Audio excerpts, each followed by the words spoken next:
Olá, meninas e meninos, tudo bem? Eu sou Camille Borba e este é meu sinal. E hoje eu serei a professora de vocês de língua portuguesa do 9º ano, nesta que é a nossa última aula do ano de 2022. Gente, chegamos até aqui, né? Sobrevivemos à loucura que foi esse ano. E hoje a minha proposta é que a gente tenha uma aula falando um pouquinho sobre o Natal, sobre algumas tradições, as diferenças entre os países, né? Como vocês sabem, eu nunca, absolutamente nunca estou sozinha. E hoje quem faz a nossa tradução para Libras é Karen. Bem-vinda, Karen. Espero que você goste da nossa aula, né? A tradução para Libras torna nossas aulas mais acessíveis e pensando em acessibilidade, eu vou me autodescrever, tá? Eu sou uma mulher negra de cabelos pretos cacheados, na altura do queixo, tenho olhos escuros, uso um óculos arredondado, estou em pé em frente à câmera com a calça azul escura e uma blusa azul, né?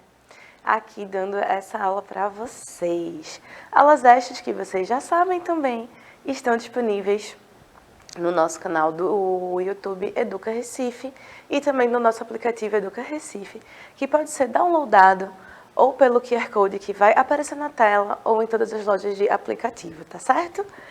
Não esqueçam que vocês podem revisar todas as nossas aulas. E, bom, se precisarem, vocês já sabem, né? E hoje quem fará o nosso último chat do ano é a minha, sua, nossa queridíssima professora de língua portuguesa, Viviane Santos. Bem-vinda, professora. Oi, Camille. Oi, 9º ano, todo mundo que está em casa. Eu estou aqui conectada no chat, esperando o seu comentário, a sua opinião, a sua pergunta da aula de hoje. Lembrando que os comentários podem ser feitos pelo aplicativo ou no canal do YouTube, como a professora Camille falou. E assim como ela fez, eu vou me autodescrever, pensando em acessibilidade também, tá? Eu sou uma mulher negra, de cabelos escuros, cacheados curtos, tenho olhos escuros, uso óculos arredondados, estou sentada aqui atrás de uma mesinha redonda com o computador à minha frente e hoje eu visto uma blusa verde. Então, você que está em casa, participa da aula com a gente hoje, que vai ser uma aula temática. Uma aula temática de que é, professora? Natal! E a gente tá bem pertinho, né, gente? Natal piscou, já chegou o Natal. Então, ainda mais assim, né, que esse ano foi Natal com Copa. Ninguém sabia o que é que era para comemorar em dezembro, né? Mas aí hoje a minha proposta é que a gente fale um pouco sobre algumas tradições natalinas. Mas para começar, que tal se a gente lesse um conto do autor Luiz Fernando Veríssimo, né? Eu não ia perder a chance de colocar um pouquinho de literatura nessa última aula do ano. O nome do conto chama Presente, tá? Ó, presente. Aconteceu neste Natal. Ele mostrou o presente recém-desembrulhado. Meias. E o que mais? Mais nada, só meias. Nem um lenço? Meias. Eu entrei na lista. Que lista? O outro se inclinou para ouvir melhor. A família era grande e barulhenta, e na hora de abrir os presentes ficava ainda mais barulhenta. A lista das meias. Existe uma lista das pessoas que, segundo eles, só devem ganhar meias de Natal. Quem são eles? Os que fazem as listas. Quais são os critérios? Você entra na lista das meias quando eles decidem que você não precisa, não merece ou não se interessa por mais nada, ou não tem mais idade para outras coisas. Vejam só, como a lista das meias, ela tem uma série de critérios muito específicos, né?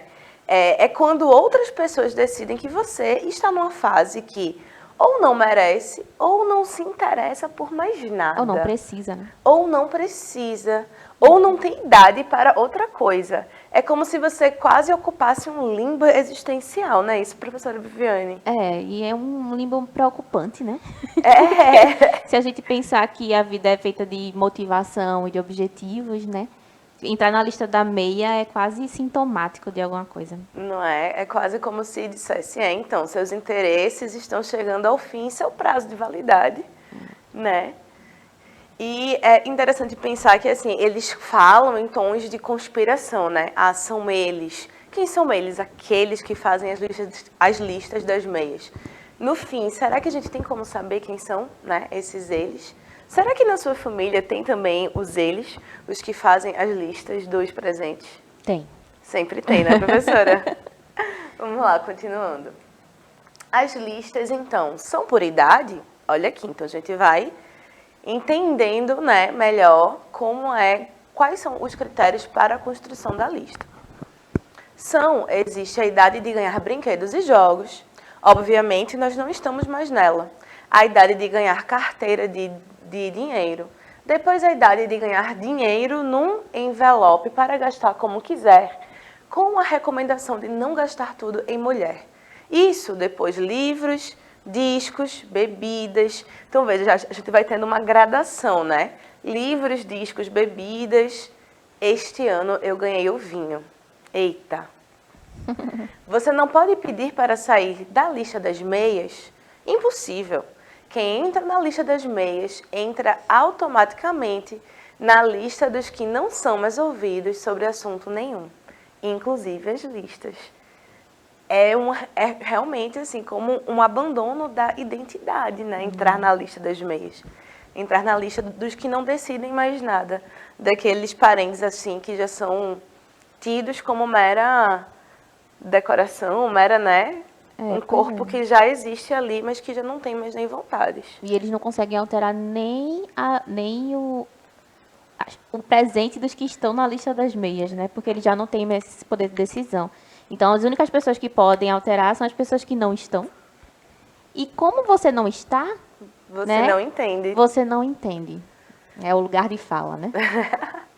Né? É a experiência. E aí a gente vê que é como se ao longo dos anos você fosse passando para listas distintas que seriam aquelas que responderiam às suas necessidades, né, naquela fase, e que aí você chegaria em um tempo que é quase um fim, né, quase um fim da vida, em que consideram que você não tem mais querer nenhum. Isso é muito triste, O que é errôneo, né? O que é errôneo e o que é reducionista, né? A gente não tem como dizer. E até etarista, né? É etarista demais, na verdade. E então, é justamente essa a crítica, né? Principalmente sendo o Natal, essa época de confraternização, né? Essa época de reconciliação, de família unida. Mas enfim, vamos lá. Podiam dar uma gravata. Não. Gravata dá a entender que você ainda vá a algum lugar. De gravata. Dão meias para ficar em casa. Uma loção. Cheirar bem para quê na minha idade? Meias. Você poderia dar uma indireta. Aí, será que lhe deu? Passei um ano inteiro dizendo que estava precisando de um guarda-chuva novo. Guarda-chuva para sair na rua, ainda mais com chuva. Veja só, a ousadia dele desejar sair na rua com chuva. Não vai, meias. Então vai ter o quê? Meias. Quem entra na lista das meias, então, só sai para entrar em outra lista, ainda mais irrevogável e terrível. E aí, atenção, né? De qual seria essa lista? Qual? A das meias de lã. Essa é definitiva. Então, além das meias, você ainda tem um patamar acima, né? Da invisibilidade, talvez, né? Que são as meias de lã. Dos que estão na lista das meias de lã, se presume que não tem outra ambição ou gosto na vida senão manter os pés quentes. Meias de outro material ainda deixam subentendida a possibilidade, mesmo remota, de uma recuperação. A medicina hoje faz milagres, você ainda pode voltar para a lista da loção. Ou seja, né, o moço que está já na lista do vinho, pode ser que com a medicina ele consiga voltar uns anos nas listas anteriores, né? Até mesmo a lista da gravata. Mas da lista das meias de lã ninguém sai. Com vida, não. Então, o autor, né, ele trata de um assunto realmente mais sério, mais sensível, mas de um jeito bem interessante, né? Mostrando, fazendo essas analogias das fases da vida e, né, uma certa crítica dentro de um conto que é bem humorado, né? Que é esse diálogo inesperado, né? Um diálogo inesperado entre quem decide as meias, quem decide listas, o que são as listas, o que são as meias. pensando no Papai Noel, pensando em quem eu devo entregar meias esse ano.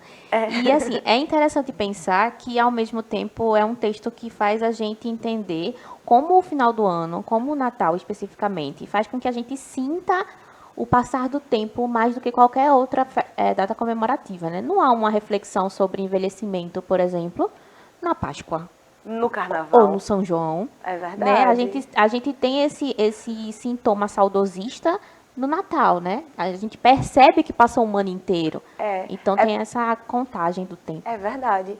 É porque também chamam nas festas de final de ano.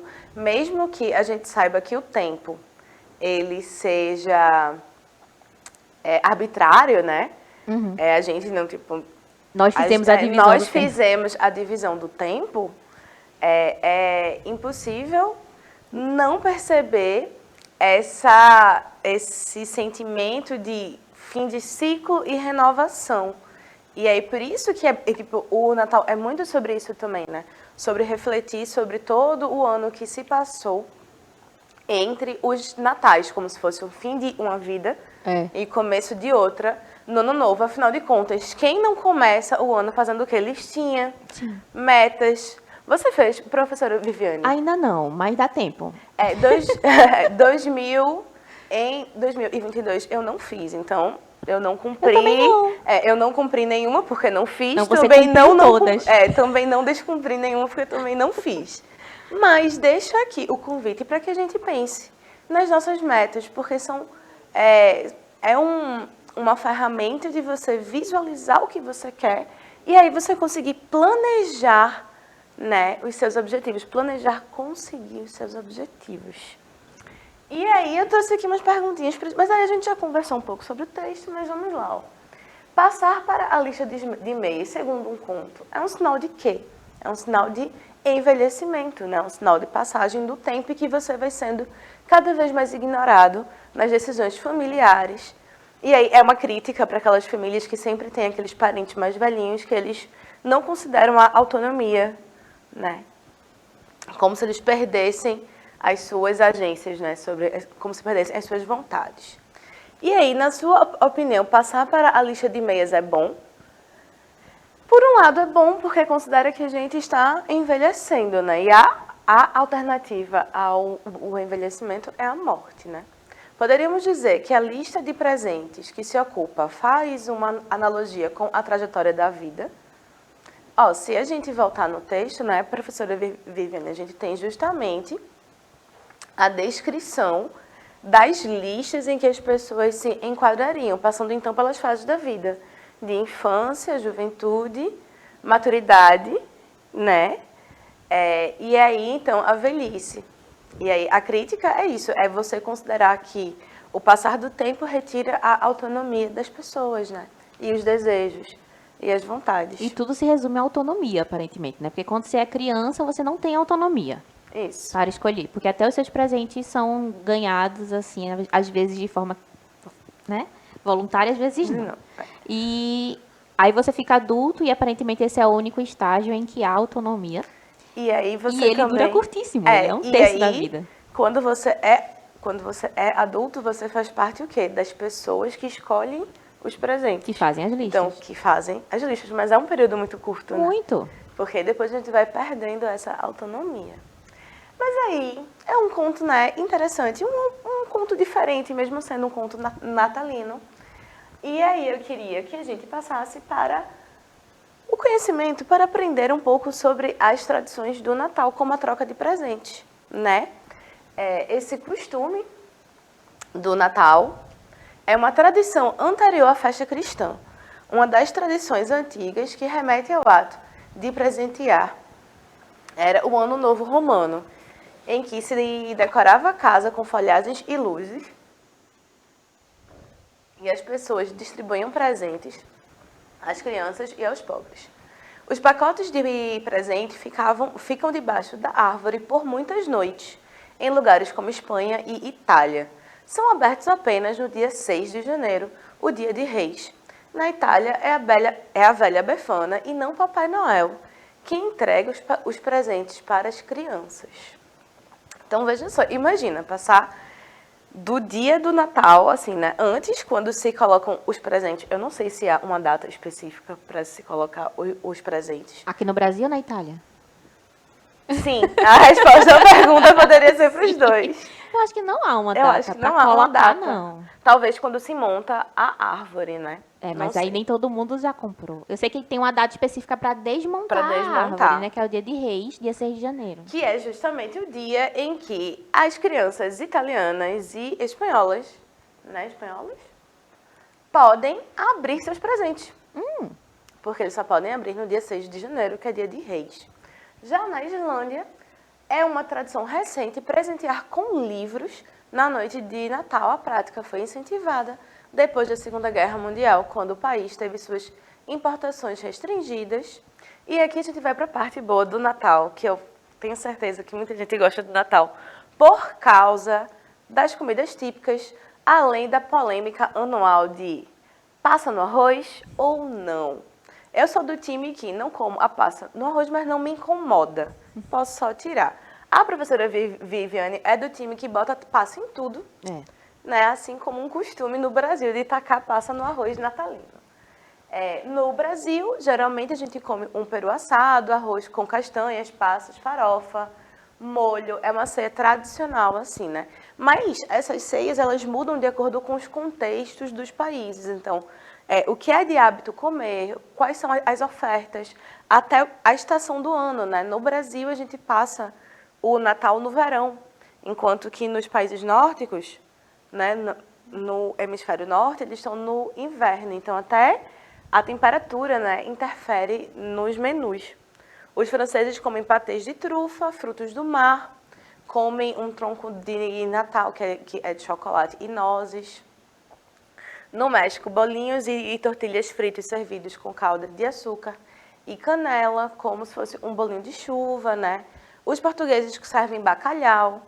Nas brincadeiras natalinas, a gente tem uma série, assim, eu só pensei para exemplificar. Por exemplo, no Brasil, a gente tem uma brincadeira muito comum, que é do amigo secreto, né? E aí a gente não precisa explicar o amigo secreto. Já as crianças espanholas costumam deixar seus sapatos do lado de fora da casa com palha ou cevada. A ideia é que o capim seja o alimento para os animais dos reis magos e recebam presentes em troca. No México, as pousadas são o costume de recriar a busca de Maria e José por um abrigo. Um grupo de pessoas segue em procissão pela cidade entre os dias 16 e 24 de dezembro pedindo abrigo. E aí a pinhata, e a gente vai ter essa discussão de que, né, a pinhata é o quê? É a quebra-panela, que é uma tradição que a gente tem aqui no Brasil, né? Não sei se perdeu nas novas gerações. Eu acho que sim. Que era Não se faz mais. recipiente, assim, de você botar um bocado de doce, botar uma criança de olhos vendados e quebrar a panela para cair os doces. Então veja que feliz. Tinha Um uma brincadeira- quebra-panela no Natal. Uma brincadeira parecida que você colocava o rabinho no burro, assim, Sim. de olhos vendados, né? Sim. Parecia também. Era. E aí, na China tem um costume que eu achei bem bonito, que é que as crianças penduram meias na sala para receber presentinhos, e em Hong Kong, uma das tradições é queimar uma lista de papel com o nome das pessoas. A ideia é que a fumaça leve ao céu os nomes, numa cerimônia de renovação. De novo, nesse espírito de renovação, de se pensar em deixar o antigo, né? A gente sempre a gente termina o ano, em geral, né? Querendo ser uma pessoa melhor, né? Em geral, a gente começa o ano seguinte com esse ímpeto. É importante que a gente consiga manter esse ímpeto ao longo do ano seguinte. E aí a gente tem algumas tradições, alguns modos de comemorar diferentes, né? Na Itália, na Islândia, que há uma tradição dos rapazes de Iule, que são grupos de duendes que adoram comer e brincar com as pessoas durante as visitas às cidades do país ao longo do mês de dezembro. Esses duendes costumam deixar presentes para as crianças, que costumam colocar sapatos nas janelas. É muito comum, né, essa repetição do colocar meias, colocar sapatos, porque eram itens pessoais que se tinha, né, que não se tinham tantos também. E aí você tem essas tradições de se colocar sapatos para que dentro do sapato tenha uma surpresa. aqui no Brasil a gente não tem tanto, né, esse costume das meias e dos sapatos. A meia ainda sobreviveu melhor à tradição do que o sapato, né? Talvez seja por causa da temperatura. Sim, Né? Como você tem o Natal em países nórdicos exatamente muito frios, então eles precisam proteger mais os pés, as mãos, as extremidades, né? Luva, por exemplo. A luva ela não é tão forte no Brasil, né? Mas em outros países é bastante frequente. é verdade. Olha aí, provando que assim, os contextos, né, as regiões, o clima, tudo isso interfere na construção dos costumes e das culturas. E por isso que mesmo sendo uma data mais ou menos universal, né, você tem hábitos muito distintos de como celebrar o Natal. E aí, os iulis, eles colocam presentinhos para as crianças que se comportaram. Mas para aquelas que não se comportaram, eles deixam o quê? Uma batata. É como se fosse uma mensagem dizendo para que eles se comportem. Na Noruega, a gente tem possivelmente uma das mais curiosas tradições de Natal, que é esconder as vassouras. É uma tradição que vem de muitos séculos, quando acreditava-se que as bruxas e espíritos do mal saíam na véspera de Natal em busca de vassouras para voarem. Até hoje, muitos escondem suas vassouras em lugares seguros da casa para que elas não sejam roubadas. É interessante ver que alguns países mesclam algo um pouco das culturas pagãs, né? Com essa história das bruxas saindo na véspera, porque o dia 25 de dezembro é também uma data que foi, né, escolhida para ser o Natal, mas que ela representava outras cerimônias em outros povos. E aí você tem esse hibridismo, né? E aí por isso que a gente tem tantas tradições diferentes. Né? A própria árvore de Natal também, né, é um símbolo emprestado de grupos pagãos, então que foi incorporado ao cristianismo. Então, o Natal, na verdade, mescla várias coisas distintas, né, em prol de uma data festiva cristã, mas que é uma efusão de símbolos culturais, né, para pensar. E aí, na República Tcheca, tem um costume ainda mais curioso, porque é uma sequência de costumes curiosos, né? Na República Tcheca, o Natal é também o quê? Uma ocasião em que as mulheres solteiras que querem se casar tentam descobrir o que o futuro lhes reserva. De acordo com uma superstição popular, as mulheres devem ficar de costas para a porta de casa e jogar um sapato por cima dos ombros. É um costume interessante. Periga assim. acertar alguém, né? Se o sapato cair apontando para a porta, é sinal de que ela se casará em breve. Mas quando o sapato aponta para a direção contrária, indica que ela permanecerá solteira por pelo menos mais um ano. Imagina você depositar, né, as suas expectativas de um casamento em um sapato jogado, que pode ser que... Pelo assim, menos não vai tem todo dizer ano, nada. né? Oi? Pelo menos tem todo ano. Sim, é que nem a nossa tradição do Santo Santo Antônio, Antônio, né, de professora? cabeça para baixo dentro da água, né? E aí, continuando, a gente tem na Venezuela uma tradição natalina que é todos irem à igreja pela manhã, mas todos vão de patins.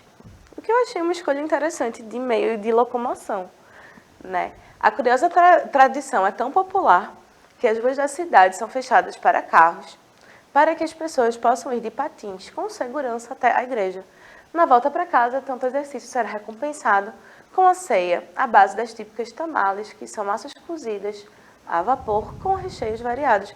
Ou seja, todas as tradições natalinas, no fim, acabam sempre na comida, na ceia, e que a gente tem que ser muito grato quando a gente consegue ter uma ceia. Né? E eu acho que o Natal é muito sobre isso também. É muito sobre ser grato pelo ano que passou, né? E querer desejar um novo ciclo melhor, Ainda né? melhor, né? Mais frutífero, e que a gente consiga cada vez mais igualdade entre todos, né? Que todos consigam ter cada vez mais natais abundantes, porque estamos vindo de alguns períodos de maior escassez, né? Mas 2023 vai ser diferente, né? A gente precisa acreditar. E aí, na Colômbia, a gente tem o dia do Natal como o Dia das Velhinhas, que marca o início da temporada de Natal na Colômbia, em homenagem à Virgem Maria e à Imaculada Conceição. As pessoas deixam velas e lanternas de papel nas janelas, sacadas e pátios de suas casas. A tradição das velas cresceu e hoje em dia cidades inteiras espalhadas pelo país se iluminam com decorações super elaboradas. Algumas das melhores podem ser vistas em Quimbaia, onde os bairros se enfrentam para disputar quem tem as melhores decorações. Interessante, né, a gente pensar que a gente pode ter uma competição de decoração. Eu ia perder a professora Viviane, que não tem uma mísera árvore de Natal montada na minha casa.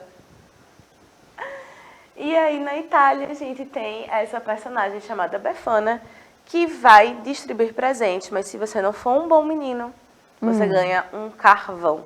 E aí, lembrando que na Itália é o dia que a gente abre os presentes, no dia 6 de janeiro. Essas foram as referências da aula de hoje.